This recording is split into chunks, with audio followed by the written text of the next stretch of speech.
Sudah kirim CV di berbagai hotel tapi masih aja belum dapat panggilan. Kalian tahu nggak sih alasannya kenapa? Untuk lebih jelasnya, mari simak video berikut ini.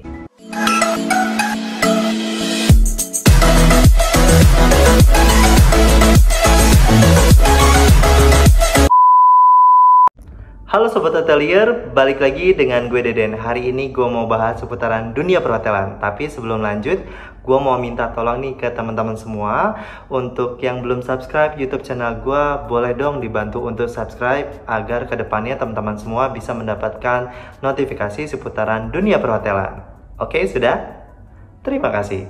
Oke, kita lanjut ya. Jadi hari ini gue mau bahas seputaran job interview khususnya di dunia perhotelan.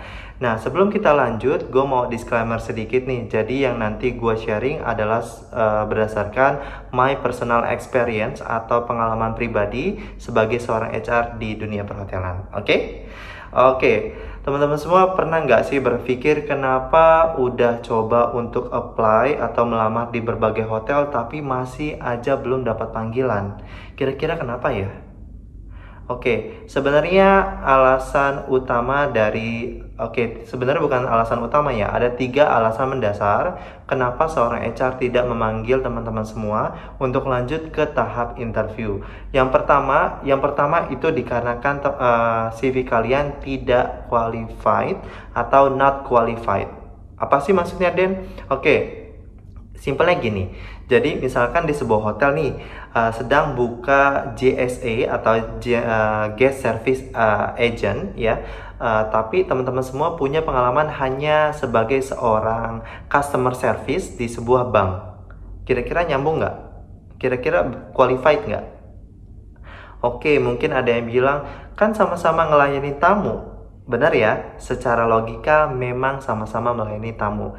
Tapi di dalam hal ini, sebagai seseorang yang sudah lama bekerja di perhotelan dan mempunyai pengalaman di dunia HR ya, tentunya kita akan mencari yang masih inline atau yang mempunyai pengalaman di perhotelan ini teman-teman semua. Jadi lebih memprioritaskan untuk teman-teman semua yang punya pengalaman di perhotelan terlebih dahulu ya. Baru kalau misalkan tidak ada, kita akan apa salahnya tidak dicoba gitu ya.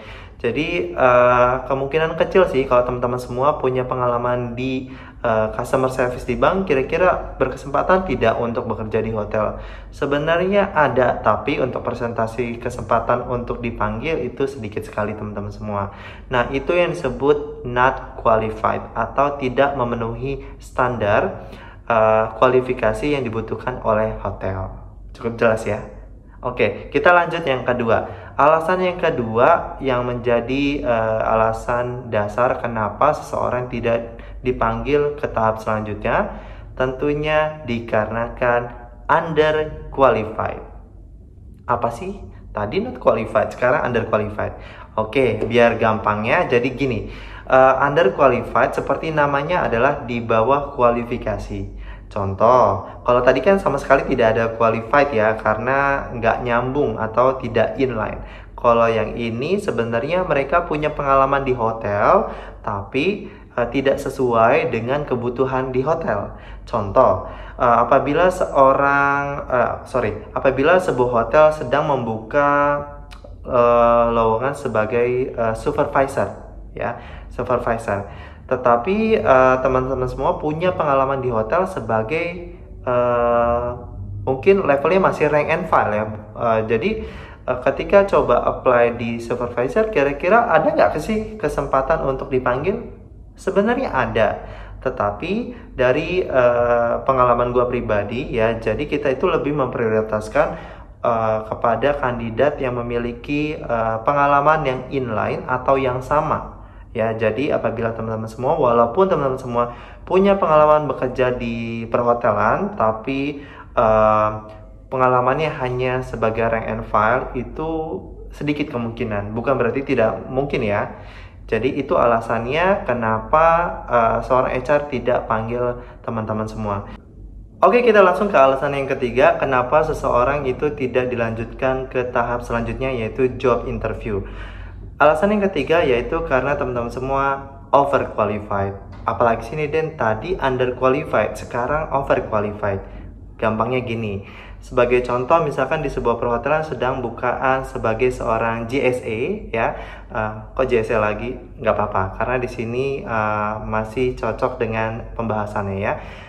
Sedang buka GSA, kemudian teman-teman semua punya pengalaman sebagai seorang supervisor GSA di sebuah perhotelan. Kira-kira qualified nggak? Tentunya overqualified ya.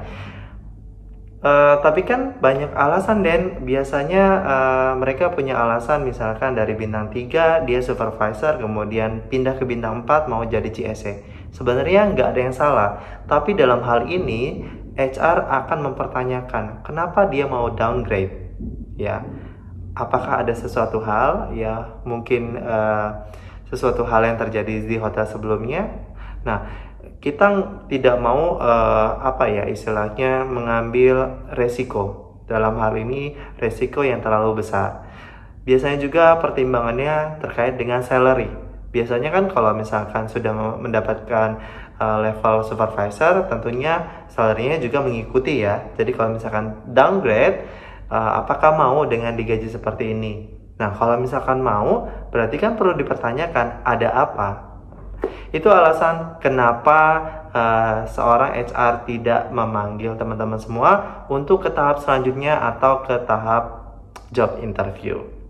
Oke, teman-teman semua, gua rasa sudah cukup ya, itu alasan mendasar, 3 alasan mendasar kenapa seorang HR itu tidak melanjutkan aplikasi teman-teman semua atau lamaran teman-teman semua ke tahap job interview.